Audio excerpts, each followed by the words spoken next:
Nouveau rendez-vous de Destination Cœur de Ville à Grasse pour ce rendez-vous dédié à la médiathèque qui se trouve juste derrière moi. Je suis en compagnie de Jérôme Viau. Bonjour. Bonjour. Alors vous êtes le maire de Grasse. Alors on devait être en direct. Bon, il y a eu des petits problèmes techniques, mais ce n'est pas grave. On a trouvé une solution justement pour partager ce moment d'échange avec vous également, pour parler de ce projet de médiathèque et puis de toute cette petite place. Jérôme Viau, vous allez nous expliquer un petit peu parce qu'elle a été aussi réhabilitée pour l'occasion. Oui, tout à fait. On est sur la place qui n'est pas encore livrée, qui a été réhabilitée pour préparer la venue à la fois du commerce, comme vous le voyez dans les cellules commerciales qui sont réhabilitées, qui seront prochainement ouvertes, à la fois accueillir un petit marché le samedi matin, très qualitatif, et puis on a voulu dans cette place utiliser ce qui fait la force de notre ville de Grasse, l'eau, et on le voit derrière nous, cette source qui a été captée, la Foux, et qui n'était pas utilisée jusqu'alors et qui est déviée pour aller jusqu'on va le voir au chemin d'eau, au miroir d'eau qui est devant la médiathèque, et je suis heureux de venir vous montrer ce qui sera dans quelques semaines livré au public et proposé à nos concitoyens. Alors c'est vrai que c'est un très bel endroit, vous avez mis en valeur justement l'histoire de Grasse avec cette source d'eau. On imagine très bien les familles, les enfants justement courir, jouer avec l'eau qui coule. Il y a également une autre figure phare de la ville de Grasse qui a été mise en valeur par la médiathèque, c'est Charles Nègre, puisque la médiathèque porte son nom. Pourquoi justement lui avoir rendu cet hommage ? Écoutez, venez, je vais vous montrer quelque chose d'assez original. C'est l'artiste Vils qui est à Lisbonne, au Portugal, qui a gravé au marteau-piqueur le visage de Charles Nègre sur cette façade. Charles Nègre, on a voulu le mettre en lumière, si je peux dire, parce que c'est l'inventeur de la photographie. Il est né à Grasse, c'est une fierté pour la ville de Grasse et c'est pas assez connu des Grassoises et des Grassois. Et on a voulu lui faire cet hommage public pour lui dire combien nous l'admirons et combien on est fiers de finalement faire justice sur ça et le mettre plus en avant. Alors il y a Magali Michaudet qui nous rejoint, qui est la directrice du service bibliothèque et médiathèque de la ville de Grasse, qui porte le projet depuis ses débuts. Elle va nous expliquer tout ça. Bonjour Magali Michaudet. Bonjour Marie-Hélène, bonjour monsieur le maire. Alors on parlait de Charles Nègre, je crois que la maison natale n'est pas loin. Alors la maison natale est juste derrière la médiathèque, et quand on sera tout en haut de la médiathèque, dans le petit bar, on a un tout petit promontoire, on l'ouvre et en se penchant un petit peu, on voit même marqué maison natale de Charles Nègre. Alors cette médiathèque est encore en travaux, mais c'est la dernière ligne droite. Bientôt l'inauguration, qu'est-ce qu'on va y trouver ? Quels services seront proposés aux Grassois ? Alors il y aura les services classiques des médiathèques, donc du prêt du retour de documents, livres, CD, DVD. On va rajouter des choses qui devraient exister dans les médiathèques mais qu'on n'a pas pu mettre en place encore et qui seront en place sur la médiathèque Charles Nègre. Donc par exemple le prêt de vinyle avec le prêt de platine vinyle, mais également une artothèque. Donc on va pouvoir emprunter des œuvres contemporaines, soit d'artistes grassois, soit d'artistes très connus, voire pas du tout connus. L'idée c'est de mélanger tout ça. Et on va aussi y trouver des services un peu novateurs qu'on ne voit pas dans toutes les médiathèques et qu'on ne verra qu'à Grasse. Par exemple, les microfolies qui permettront, grâce aux larges aides qu'on a pu avoir du département, et on les remercie, qui permettront de voir une partie de l'art ancien que les Grassois ne peuvent pas toujours voir parce que c'est stocké sur Paris ou sur des villes autres que Grasse. Complètement numérisé, avec beaucoup de détails. On pourra voir le derrière de la Joconde, ce qu'on ne peut pas voir quand on le visite dans un musée. Et donc, d'un côté, on aura de l'art ancien, et de l'autre côté, on aura des œuvres beaucoup plus contemporaines. Donc on mixe tout, et on aura toute cette partie-là dans la médiathèque. On aura aussi une magnifique salle d'exposition pour des expositions temporaires. Pour l'exposition permanente sur Charles Nègre, vous en parliez, parce qu'il faut que les Grassois connaissent ce personnage illustre qui était vraiment ici, sur Grasse, à 2 pas de la médiathèque. Il y aura aussi des jeux vidéo pour plaire à tous les publics. On a essayé de penser à tous les styles. Donc il y aura aussi les jeux vidéo pour nos petits jeunes. On va pouvoir aussi donner des formations, accueillir les associations de Grasse qui sont vraiment demandeuses, qui ont vraiment besoin du soutien, en leur mettant à disposition des locaux. Ils auront même des locaux qu'ils pourront utiliser de manière autonome. C'est-à-dire qu'on leur donnera un badge et ils vont pouvoir entrer, faire ce qu'ils ont à faire, une assemblée générale, une réunion, et repartir sans avoir besoin d'une bibliothécaire.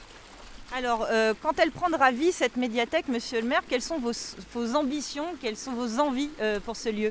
Écoutez, l'ambition, et si on se dirige ensemble vers cette médiathèque, l'ambition c'est que les Grassois, les habitants des hameaux de la ville, puissent petit à petit se réapproprier leur cœur de ville. On a des habitants du Plan, de Saint-François, de Magagnosc, des Fleurs de Grasse, de Sainte-Anne, de Saint-Jacques, qui ne viennent plus fréquenter leur centre-ville. Et l'ambition, c'est que les 5500 enfants qui sont sur ce territoire se disent c'est mon lieu. Je vais venir ici y partager une médiathèque qui sera la plus grande des Alpes-Maritimes. J'en suis sûr, va permettre ça. Va permettre à ce que les Grassois retrouvent le chemin de leur centre-ville. Et cette médiathèque, elle se construit en étroit lien avec le projet Martelly, avec les halles gourmandes, avec l'offre commerciale, avec le cinéma, avec le théâtre, avec le stationnement gratuit pour venir au cinéma. Et cette médiathèque, elle a cette vocation, cette ambition d'être un élément qui rassemble les 55 000 Grassois autour de la culture et de réintroduire cette approche-là avec un bateau amiral, avec un lieu qui est magnifique, et vous allez le voir, on va le voir de l'intérieur. On vous sent fier en tout cas devant ce bâtiment. On sent qu'il y aura un rayonnement régional, hein, c'est finalement un projet de territoire. C'est un projet de territoire, c'est une volonté affirmée de rendre la culture accessible à tous. C'est une volonté forte de dire que les hameaux doivent être solidaires de leur centre-ville et doivent se saisir de cet outil qui est mis à disposition gratuitement pour tous les enfants de la ville, pour tous les étudiants, les collégiens, les lycéens, pour tout l'enseignement supérieur, et que les Grassois viennent faire vivre ce lieu qui est le leur. Alors justement Magali, prochain rendez-vous, nous serons sur Grasse Campus, le nouveau site dédié à l'enseignement supérieur. J'imagine qu'il y aura des connexions avec la médiathèque. Forcément. Alors on a déjà mis en place pas mal de choses sur les autres bâtiments culturels de la ville, notamment par exemple à la Villa Saint-Hilaire, où on organise ce qu'on appelle Capobac. C'est un système qui permet aux enfants de venir réviser sur place avec des enseignants bénévoles, et on les remercie, soit pour différents examens, mais notamment aussi pour le bac, même s'il a changé un peu de formule cette année, on s'adapte. Et dans la médiathèque, ça sera encore mieux, encore plus grand, avec certainement encore plus de professeurs, encore plus d'actions pour leur permettre par exemple de passer le grand oral avec aisance. Il y a des ateliers de sophrologie pour leur apprendre à respirer, à être à l'aise, etc. Donc tout ça, c'est un tout petit peu déjà fait sur la Villa Saint-Hilaire, mais ça va complètement exploser sur la médiathèque. Et ils vont y trouver aussi des places assises, on sera ouvert entre midi et 2, donc ils vont pouvoir, ainsi que la population, venir sur place. Et dans les nouvelles médiathèques, moi c'est vraiment mon credo, on ne dit pas chut et on n'empêche pas les gens de boire ou de manger.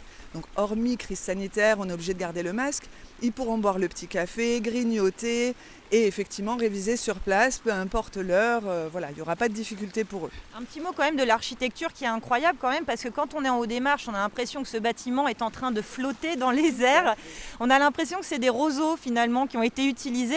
Comment a été pensé ce bâtiment? Parce qu'on l'a quand même intégré à un centre-ville où les rues sont étroites, les bâtiments d'habitation sont proches. Du coup, comment a été pensé ce projet? Alors j'ai souvent l'habitude de dire qu'il a été posé au chausse-pied.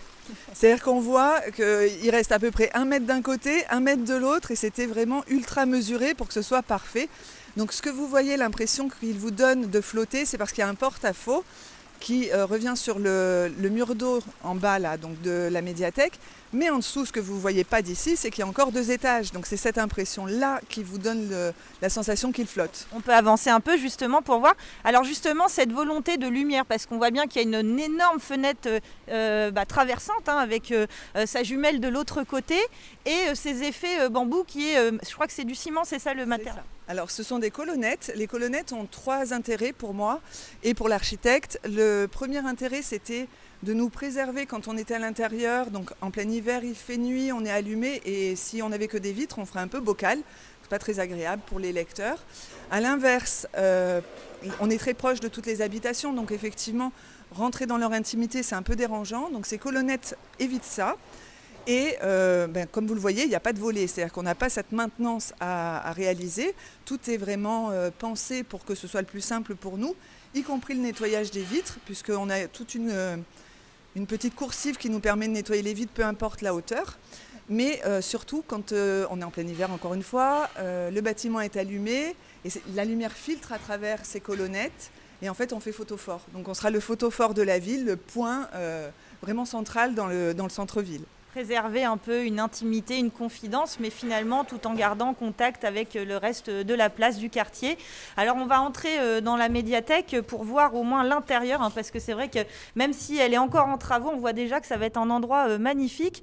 Monsieur le maire, j'imagine que ce n'est pas votre première visite. C'est pas ma première visite, non. J'ai l'impression d'y avoir passé quelques années. Et ça fait plaisir de voir évoluer les choses. On sent qu'on est sur la fin, je dirais, du gros œuvre et bientôt l'installation du mobilier. Et je crois que toutes les équipes attendent ça avec impatience, avec envie aussi de démontrer qu'on a tenu bon dans des moments plus ou moins faciles et pour lesquels je crois qu'en tout cas il y a eu de la persévérance pour réussir ce grand rendez-vous. Vous allez voir en montant à l'étage la vue, et je vous propose qu'on y aille si vous voulez, la vue qu'on a sur cette place. Voilà, avec la grande fenêtre effectivement qu'on a vue de l'extérieur. On terminera ce rendez-vous sur cette grande fenêtre. Alors Magali, vous êtes, je l'expliquais tout à l'heure, depuis le début sur ce projet. Vous avez réalisé des visites de chantier auprès des habitants de la ville de Grasse. Quel retour vous avez eu? Quelles questions on vous posait? Alors, on a eu en tout près de 600 personnes qui ont visité la médiathèque pendant le chantier, donc pas forcément dans les meilleures conditions, le soir, parce que il faut bien prendre en considération que ces gens sont des actifs la plupart du temps, donc difficile de les mobiliser en journée. Et donc dans le froid, dans le noir, on a visité la médiathèque. Certains arrivaient en ayant des appréhensions ou des a priori, et en fin de compte, à la fin de la visite, j'avais toujours... Merci de me l'avoir fait visiter. J'ai changé d'avis. Je trouve que cette médiathèque me correspondra aussi parce que le fait qu'on ait choisi de favoriser tous les publics, pas un certain style, fait que tout le monde s'y retrouve finalement. Tout le monde trouve quelque chose à faire d'intéressant dans la médiathèque. C'est casser les barrières sociales finalement. Tout à fait. On est un peu essoufflé parce qu'il y a les escaliers à monter. Ça fait un petit peu de cardio. Alors là, effectivement, c'est l'ouverture sur la ville, monsieur le maire. C'était important justement de proposer une image de la culture comme ça, accessible. C'est important, c'est aussi au cœur de notre projet structurant de campus universitaire multisite dans le centre historique. Et si on veut attirer des grandes écoles, l'université, il leur faut aussi des lieux, parce que c'est bien de vouloir, mais il faut aussi leur donner des lieux qui leur permettent d'étudier, de se retrouver. Et on souhaite que cette médiathèque accueille plusieurs milliers d'étudiants dans ce cœur de ville. Et je crois on s'est donné les outils qui permettent d'avoir cette stratégie ambitieuse pour que l'Université de Nice, que les DEC de Lille, que l'école d'ingénieurs de Cergy-Pontoise, l'ECAM EPMI, que toutes ces grandes maisons puissent venir prendre leur place dans le cœur de ville. Et il leur fallait aussi un lieu dans lequel ils pouvaient étudier, partager, échanger, un lieu de rencontre comme le décrit Magali Michaudet. Et vous voyez qui est ouvert sur la ville. C'est tout un symbole aussi. Alors, vous parlez des étudiants, de nouveaux outils pour les attirer, pour attirer les écoles supérieures. Et ça va être notre prochain rendez-vous. Justement, nous allons aller sur le nouveau site de Grasse Campus. Donc voilà, ce sera notre prochain rendez-vous. Merci Magali Michaudet. Monsieur le maire, merci. Vous restez avec moi. On va se diriger donc vers le casque de chantier. Là. Exactement, parce que là, on va faire visite de chantier. Oui.